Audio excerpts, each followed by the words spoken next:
یک منبع معتمد از این نهاد با تصدیق خبر در صحبت با رادیو آزادی گفت این قرار روز 14 ینوری آخر هفته گذشته امضا گردید و در مدت 10 روز اگر جانب‌ها دیگر دعوا نکنند آن قوه قانونی میگیرد.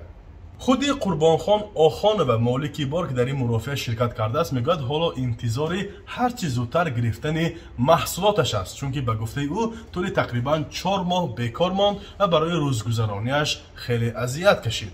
آخان و بعدی مرافعه نخواست در این ویدیو با ما صحبت کند، ولی در صحبت حضوری گفت شکر که عدالت برقرار گردید و اکنون امیدوارم هر چه زودتر کارمان را دوام میدهیم. در این مرافعه همچنین نمایندگان ریاستی خدمات گمرک در ولایت سوخت هم اشتراک داشتند و حالا معلوم نیست که از بالای قرار دادگاه شکایت میبرند یا نه، ولی یک منبع از این نهاد که با این مسئله از نزدیک آشنا است میگوید ناظران گمرک تنها با گمان قاچاق محصولات را بازداشت کردند و مسئولیت تشخیص قاچاق بودن و نبودنش را تشخیصگران برداشت داشتند. ماموران گمرک 10 اکتبر سال گذشته در حدود ناحیه باباجان غفوروف خودروی مرسدس سپرینتر را که برنج میبرد با گمان قاچاقی بودن بارش بازداشت کردند. صاحبکار قربانخان آخان و در صحبت‌های قبلی ویدیویی برای آزادی گفته بود با ما فهمانده دهند که همین بار قاچاق برنج قاچاق همین خیلی میشود گان که در آینده ما دیده دانسته همین خیلی محصولات نخریم.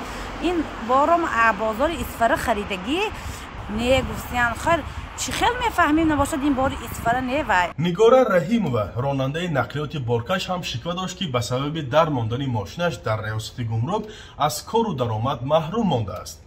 صاحبکار قربانخان آخانова قبلا دعوا کرده بود که چند مأموری ریاست گمرک بعد بازداشت محصولاتش خود او را نیز زدند. نمایندگان ریاست گمرک ولایت سوخت شکایت زن را رد کرده، برعکس خود او را بیمار روانی میخوانند. دادستانی شهر خوجند نیز این جنجال را تحقیق کرده آغاز پرونده جنایی را نسبت به حادثه قطع نمود و بحث به دادگاه نرفت.